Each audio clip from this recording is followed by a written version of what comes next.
Good afternoon, everyone. We hope you're all enjoying your desserts. Oh, thank you. We're back. So good afternoon, and can you all please join me in welcoming our webcast viewers. My name is Willa Black, Director of the Canadian Club of Toronto and your host. Viewers, thank you for joining us. Je m'appelle Willa Black du Club Canadien de Toronto. Bonjour téléspectateurs, merci de nous rejoindre sur l'Internet aujourd'hui. Our club strives to offer a diversity of speakers who address current issues. We are conscious of Canada's rich diversity and strive to reflect this, not only in the topics, but in the speakers who present them, and today's event is a fine example. Before I formally introduce our panelists and moderator, let me tell you about some upcoming events. Next Tuesday, April 10th, our podium welcomes Bill Hutchison, the President and Chief Pension Officer of OMERS and Chair of Oxford Properties Group. And on Monday, April 16th, we will learn about a strategy for women's empowerment from the Honourable Harinder Mali, Ontario Minister of the Status of Women. To order your tickets or to learn more about the club, please visit our website at www.canadianclub.org. You can also join the conversation via Twitter, remember what I said earlier, and Instagram by following us at CDNCLUBTO or by using that hashtag. I want to express special thanks to today's event sponsor, which is actually in my script, Cisco, represented by me, Willa. I'm the Vice President of Corporate Affairs for Cisco Canada, and Cisco is the proud founder of the Connected North program. We have a strong CSR focus on Indigenous community capacity building, and we are so delighted to support this event today. And now I am pleased to introduce today's special guests, and they're already here, so it's great. We are witness to the power and possibility of engaged youth rallying for worthy causes around the world. Right here at home, we have our own young heroes, Indigenous voices speaking out on issues that affect us all: equity, access, opportunity, reconciliation. And we'll hear from them now, and let me introduce them. Ashley Callingbull. In 2015, Ashley became the first Canadian and first First Nations woman to be crowned Mrs. Universe. In addition to her community work, she's an accomplished actor, appearing on APTN's Blackstone. Thomas Dymond. Thomas received both his undergraduate degree and master's degree from Memorial University in Newfoundland. He is currently a medical student at Queen's University. There, he serves as Indigenous Officer of Local Health for the Canadian Federation of Medical Students. Tracie Léost. 4 years ago, Tracie won 3 bronze medals under the Métis flag at the North American Indigenous Games. Her 4-day, 115-kilometer run, OMG, raised thousands of dollars and helped publicize Indigenous concerns. She is in her second year, I'm surprised she had enough energy to get to her second year, of Indigenous social work program at the University of Regina. And we are so fortunate that our discussion today will be moderated by Roberta Jamieson. Roberta is a First Lady in the truest sense of the word. She is the first First Nation woman in Canada to earn a law degree. She was the first woman ombudsman of Ontario. She was the first woman elected chief of the Six Nations of the Granville Territory. And as president and CEO of Ispire, this officer of the Order of Canada and multiple award winner has helped raise more than $91 million to support the organization's programs and services, and I think that deserves a round of applause. That's hard. I think we're in for a real treat today, and I would just urge you all to take advantage of having these marvelous people on stage. Please do ask questions. We've got Q&A cards on your tables, and we will have people circulating around to pick them up. So Ms. Jamieson and youth leaders, the Canadian Club podium is yours. Thank you. Thank you, Willa. Nyawagoa. First, I want to thank Chief Stacey Laforme for bringing our minds together, and I want to acknowledge that we're on the traditional territory of the Anishinaabe, the Huron-Wendat, the Mississauga, the New Credit, of course, and my own people, the Haudenosaunee. This is one of our teachings, and it's very important to do each time. Thank you, Willa. Thank you, Cisco, for sponsoring. Thank you, Canadian Club, for featuring Indigenous voices as we all try and build a better Canada. Ispire is so proud to work with young people, such as those on the stage here. We are a proud charity.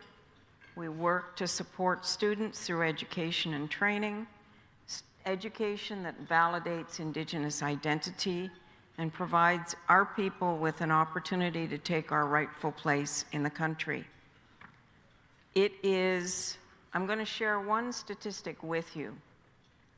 If we were to close the education gap in Canada, the Centre for the Study of Living Standards tells us that we would increase the GDP in the country by $28.3 billion, that's a B, billion dollars by 2031.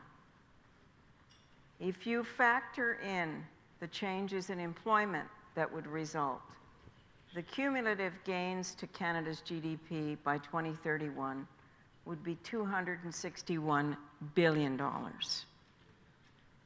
We are living in an exciting time in Canada, indeed it's historic, where Indigenous voices are being heard, Indigenous people are looking to take our rightful place at the decision-making tables.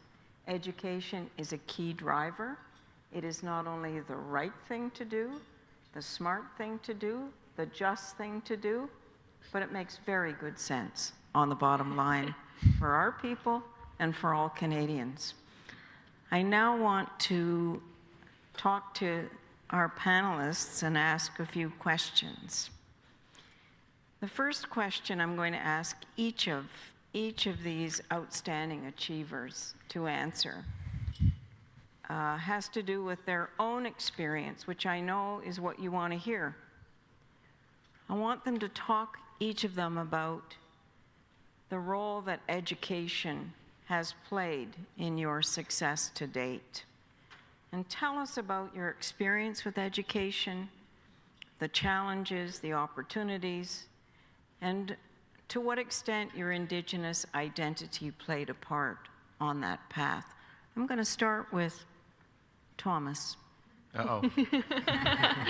Didn't expect that, did No, you? I was expecting some kind of order. I'm a little lighthearted There is an sometimes, order. so. The order according Yeah. to Roberta. Yeah. You know, after her bio compared to mine, she gets to make some more decisions than I do, but it's great to be here. As was shared earlier when we were talking about my bio, so I'm currently in medical school, and I think that's one of those things that a lot of people probably aspire to be, maybe not be. I mean, I think I'm generalizing, I'm a little biased as a current medical student. But leading into medicine, education wasn't really at the forefront of my mind. When I was in high school, it kind of seemed like this is what other people are doing. I had friends who were going to university, and I didn't really know what I was going to do, so I kind of just dove right in, changed around programs a few times, and eventually settled on something that I liked, which was kinesiology, which has also paired me well to be in medicine.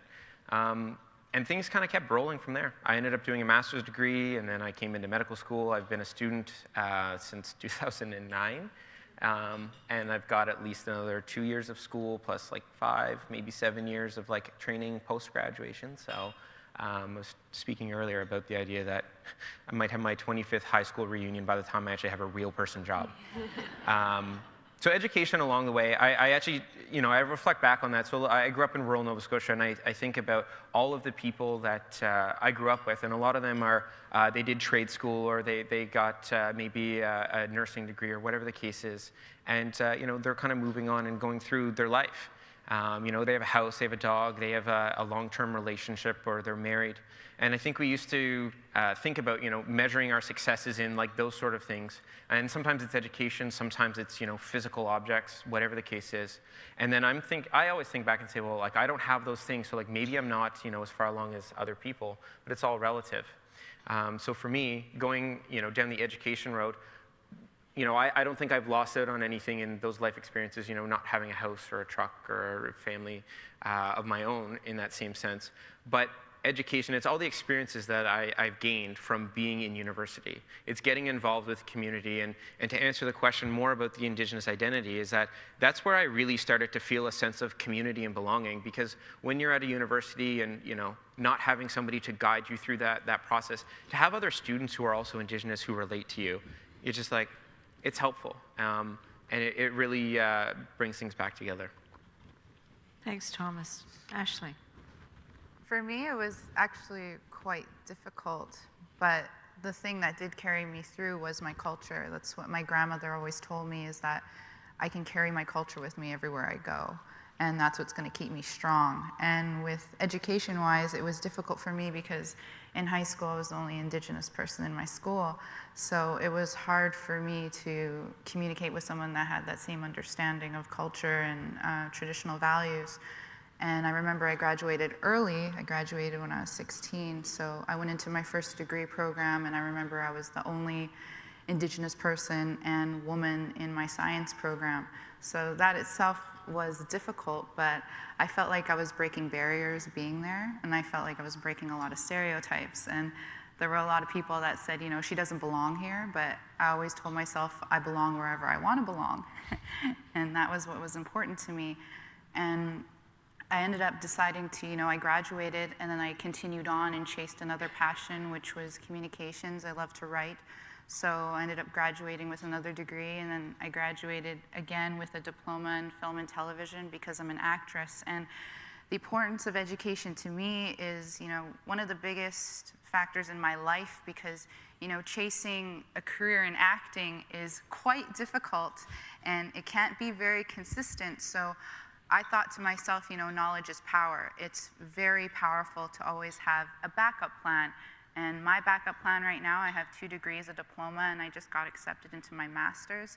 So I have 2 different master's programs I got accepted into. So the one thing about that's similar to culture for me is I'm able to carry my education with me everywhere I go, just like my culture.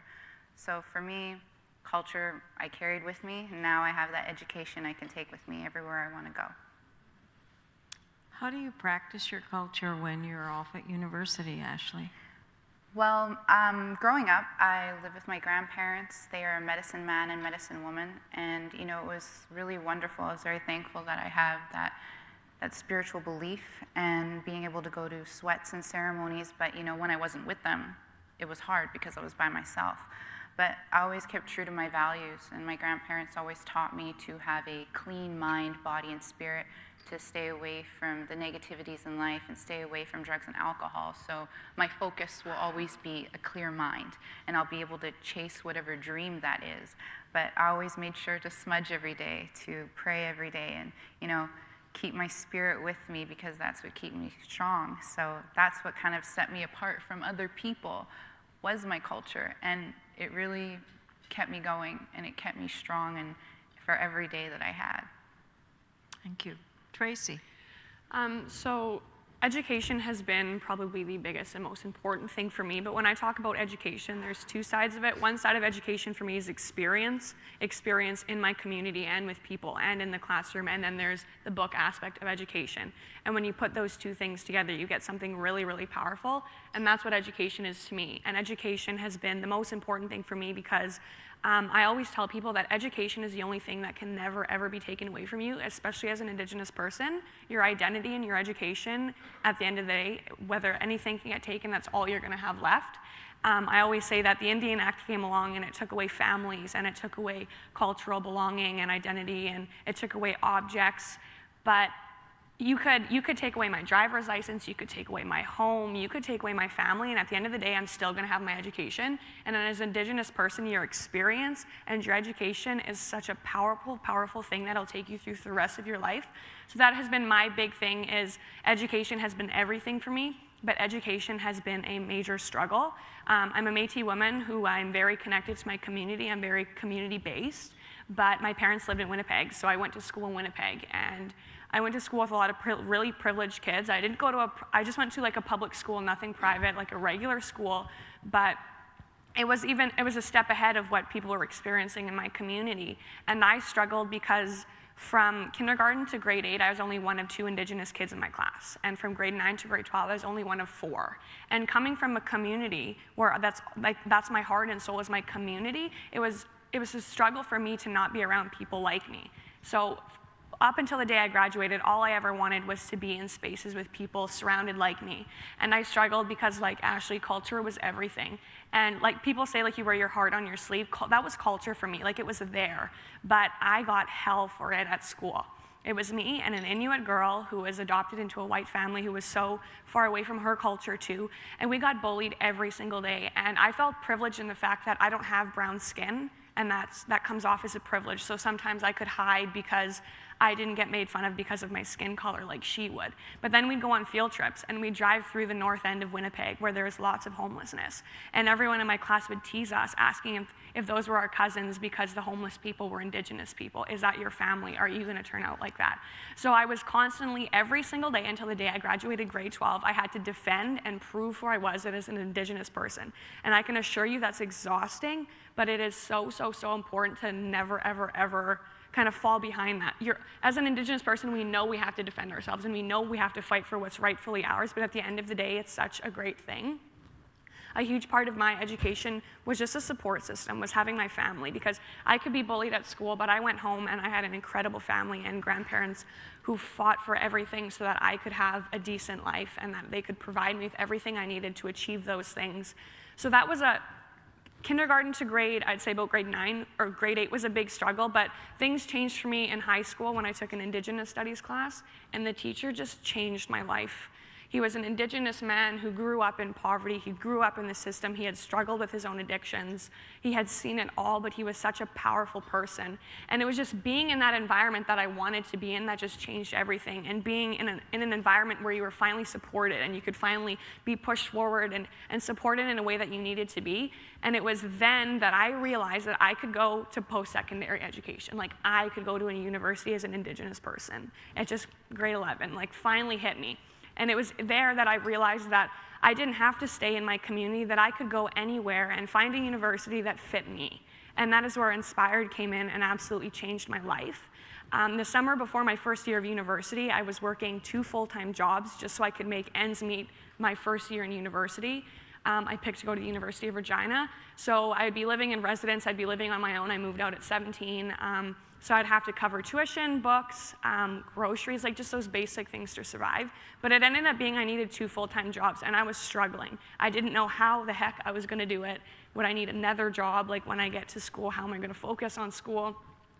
And that's a thing that a lot of Indigenous people face, is how am I gonna make ends meet?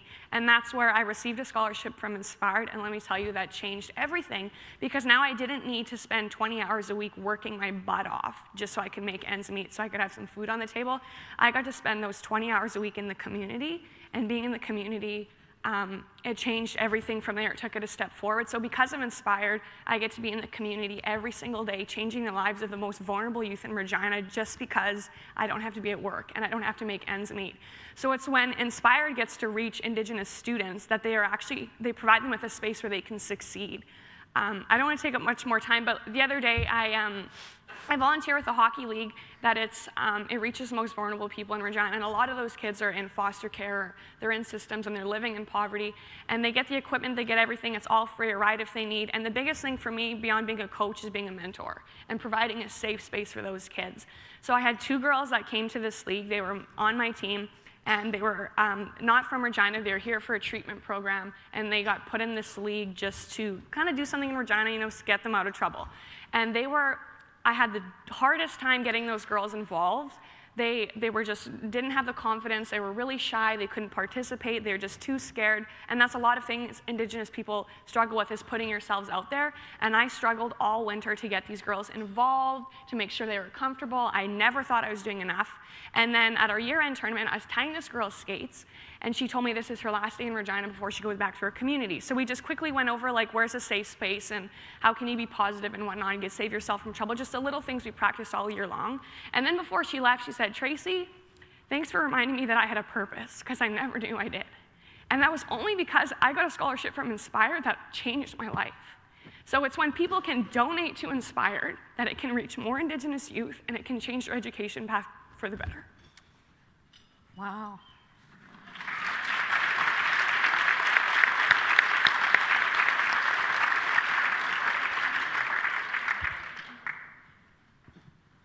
The three people on the stage are profiled in a television special that Ispire does every year, where we lift up role models, First Nations, Inuit, and Métis.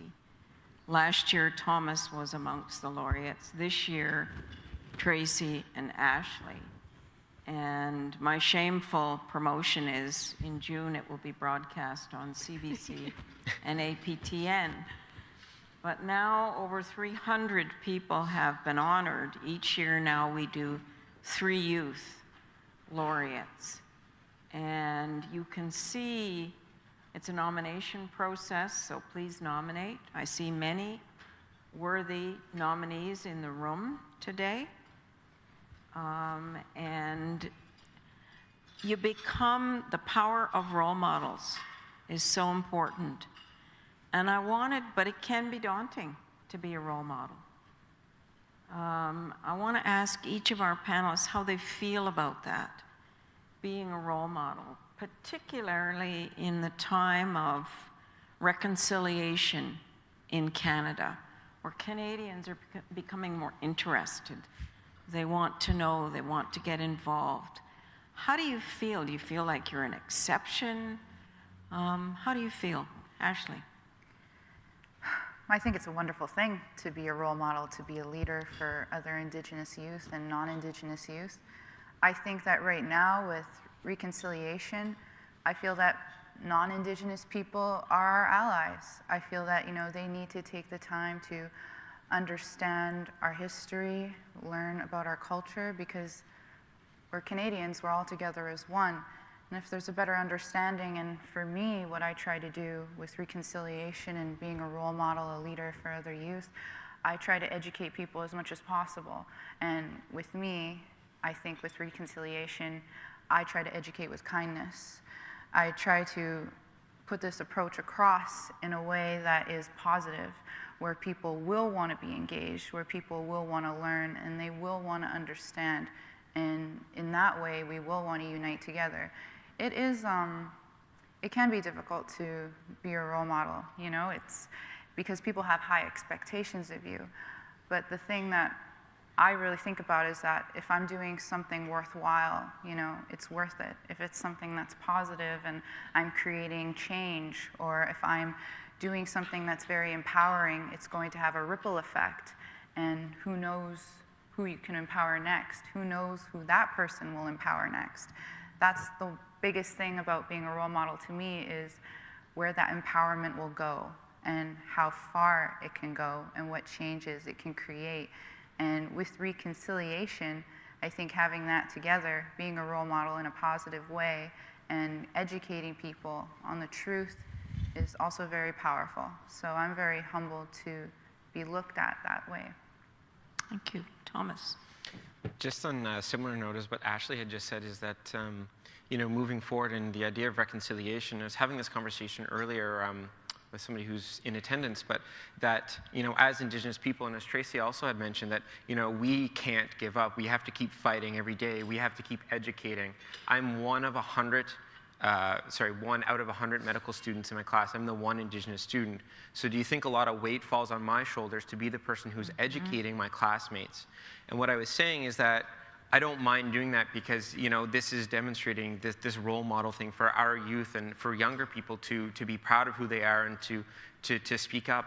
But there's also a role for everybody else in the room, and that's to also speak up as well. You don't have to be an Indigenous person to know when somebody's being blatantly racist to an Indigenous person that that's wrong. You can be the person who's going to stand up and say something. You can challenge people. You can question them.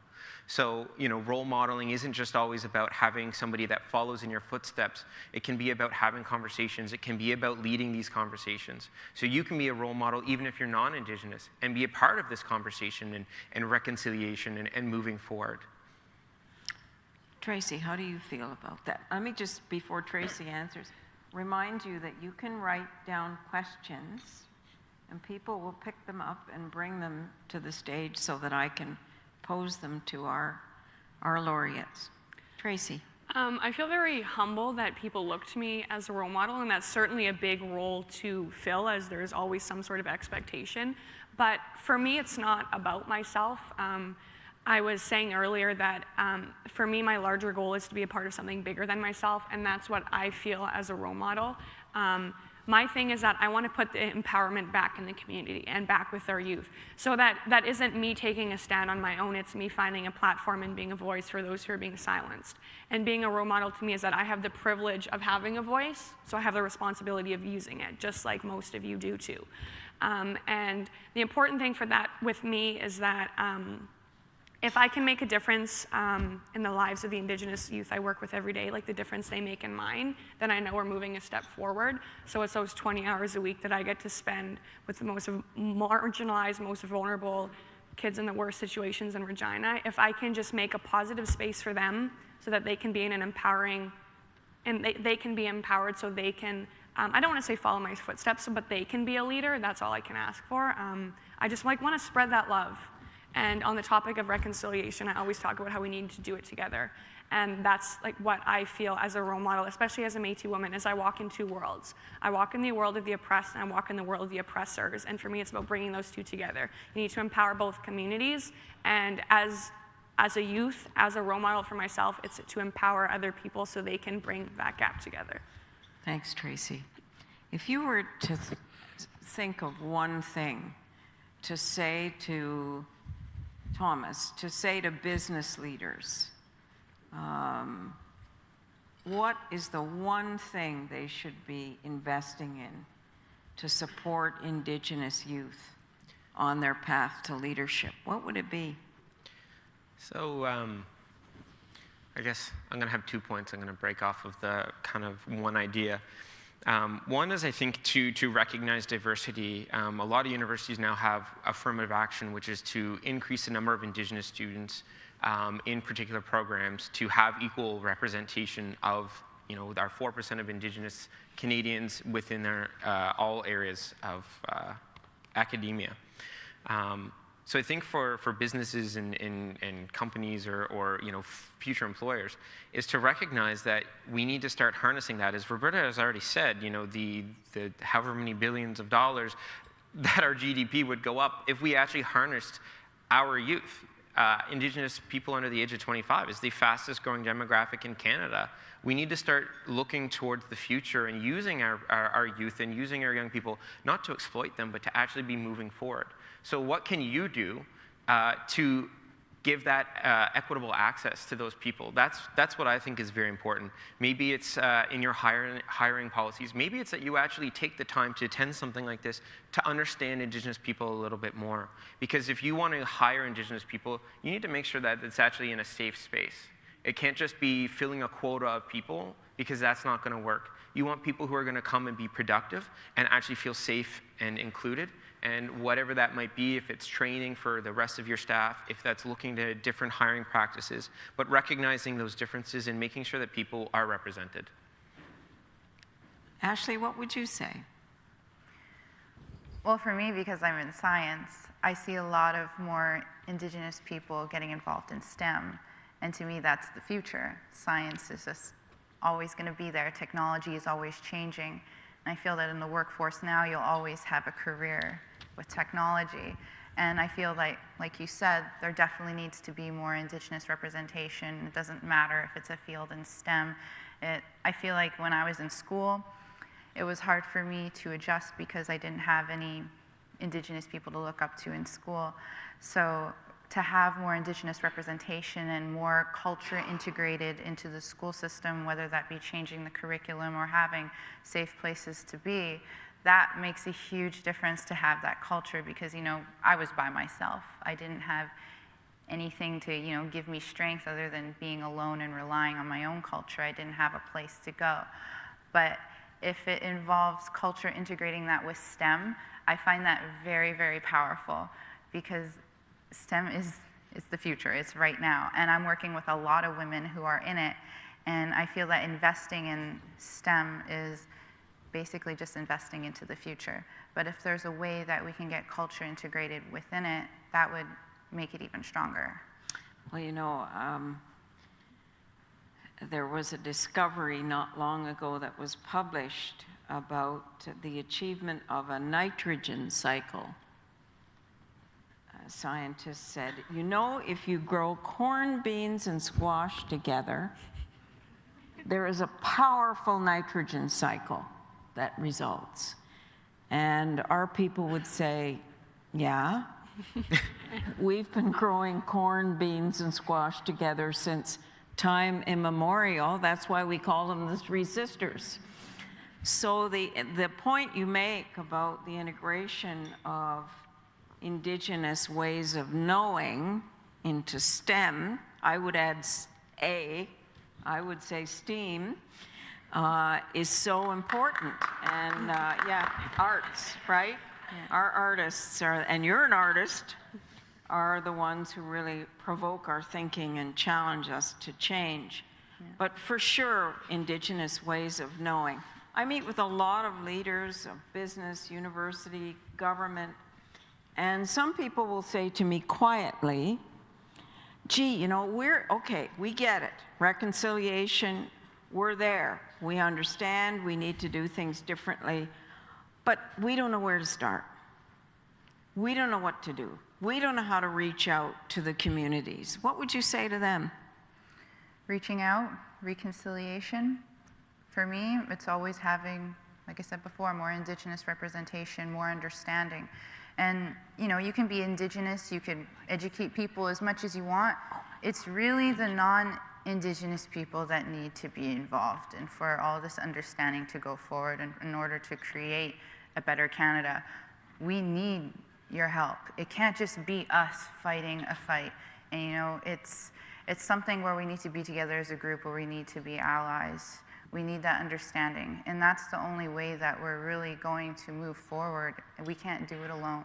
And you could see us protesting, fighting constantly for what we believe in, but we need non-Indigenous people to understand where we're coming from and why we are the way we are, what we've suffered through, what we're continuing to suffer through. We need non-Indigenous people to help us because, like you guys are, we're all Canadian.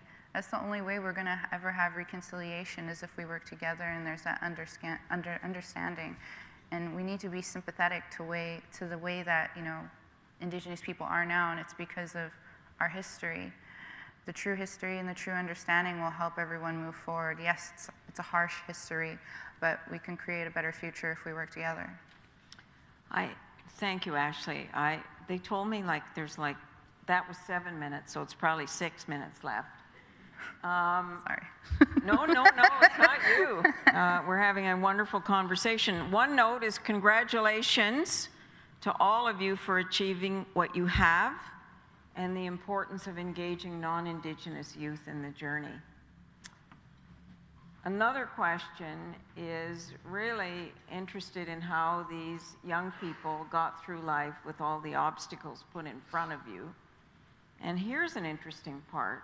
Why do you call yourself Canadians with everything that Indigenous people have been put through in their life in Canada? So I'm going to ask each of you to address that challenge and talk about 10 years from now. What kind of Canada would you like to see? You're clearly working to build our own people and a stronger country. You're marvelous ambassadors. What do you see 10 years from now as a country that you'll be part of?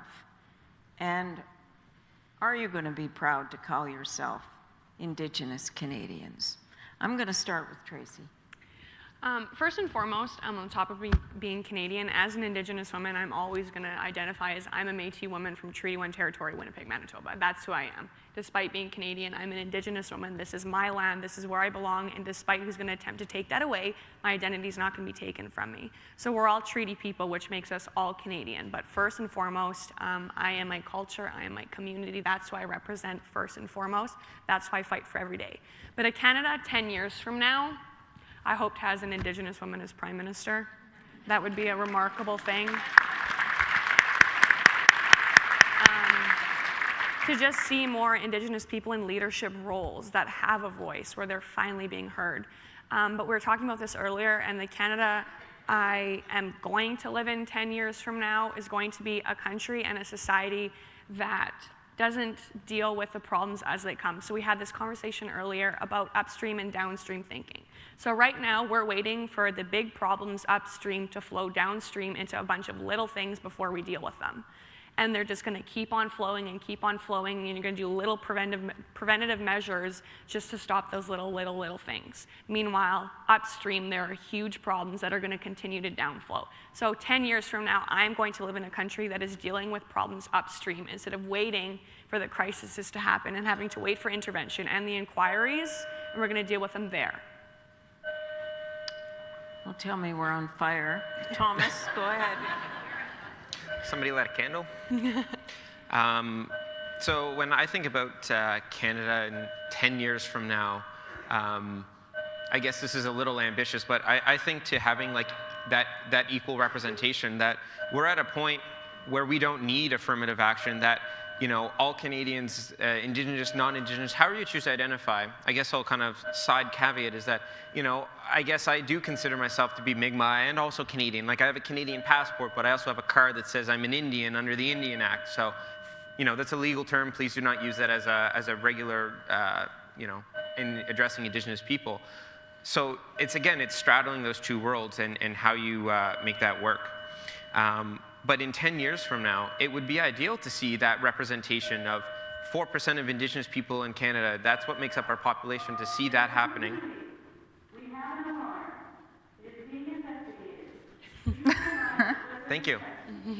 And these young people can just carry on. And there we go. We're just going to keep on going. Keep going, Thomas. So just to kind of finish up on that thought, sorry, I get a little distracted sometimes. Last point, to have that representation, because if we have 0.25% of physicians in Canada are Indigenous and 4% of our population is Indigenous, then we have a lot more to go. So I strive to see that world where we are represented in the education system, we're represented in all levels of government. I think it's great that Roberta was the first Indigenous. She had so many accomplishments, I can't even list them all right now. But to be the first female Indigenous person in all of those roles, I think it's wonderful that we have that, but I think it's also terrible at the same time that we have to celebrate that. Because if we're still living in a society that we have to celebrate when a female is the CEO of a company, or that somebody who's going to be the first female or Indigenous or LGBTQ2S person of some organization, then we are not as far ahead as we think we are, and we need to keep pushing. In the next 10 years, the next 20 years, hopefully it comes, but I think we're in for a long journey. Thank you, Thomas. Ashley?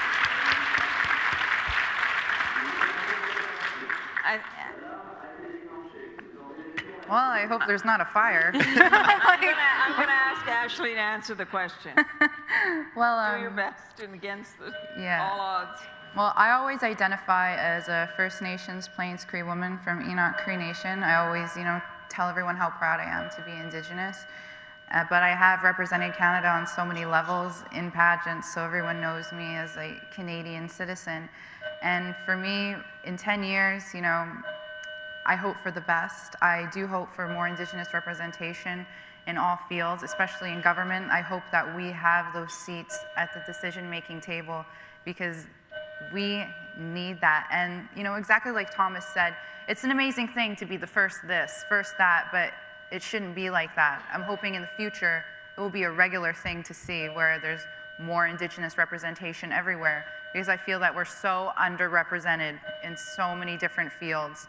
And I find that, having people like Tracie, Thomas, and Roberta, you're paving the way for other youth to chase those big dreams. And in 10 years, I'm hoping that, I hope for the best. I do hope for more representation, but I hope that our people are not going through the same situations they are now. I'm hoping that, our people are thriving instead of suffering. But in order for that to happen, we need to work together to create a better Canada, and I know that we can thrive together. Thank you, Ashley. I want to acknowledge that we have at table 9 a whole group of students supported by Inspire bursaries. Welcome, students. Congratulations. And there are many other young Indigenous people in this room. I'm a proud Mohawk. I'm a proud Canadian. And 10 years from now, I want to see our young people learning their history, their language, all Canadians understanding the history of Indigenous relations. I want to see our people drinking decent water, living in decent houses, aspiring to and achieving the success that everyone is entitled to in Canada. These young people are outstanding, but they would tell you they are not exceptions to the rule, that there are many, many more young Indigenous people waiting to achieve their potential. And with your support and the support of all Canadians, they can do just that. Thank you, Tracie. Thank you, Thomas. Thank you, Ashley.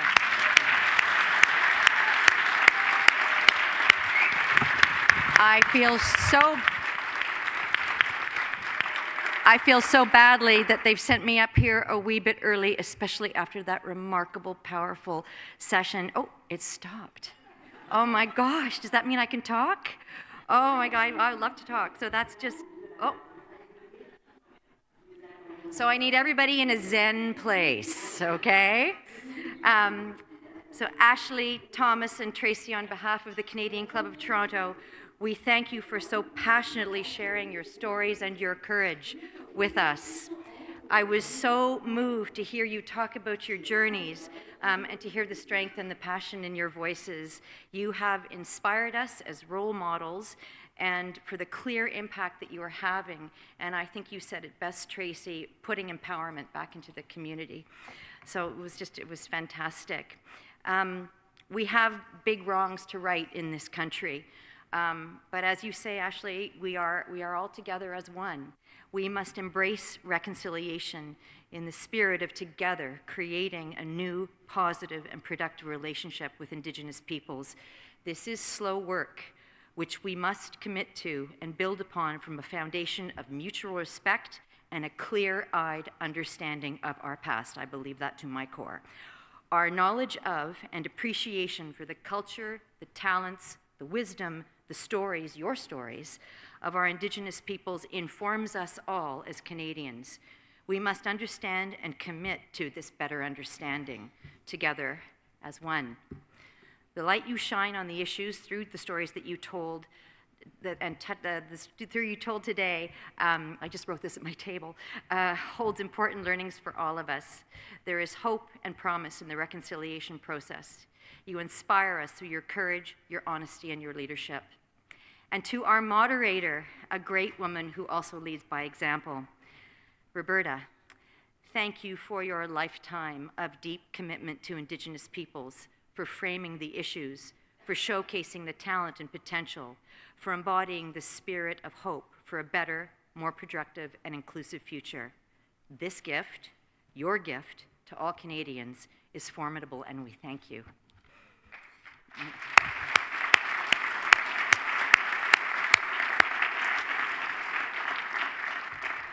Oh, before we conclude, I am supposed to thank the sponsor, so thank you, Cisco. And I would also like to thank MediaEvents.ca, Canada's online event space, and VVC for live streaming today's event. To learn more about the club, please visit us at canadianclub.org. I think this is a really remarkable way to spend an afternoon. I think we will all go back to our offices and our homes and our families and colleagues, really moved through the stories we've heard, and you certainly inspired us. So thank you so much, everyone, for being here, and à la prochaine.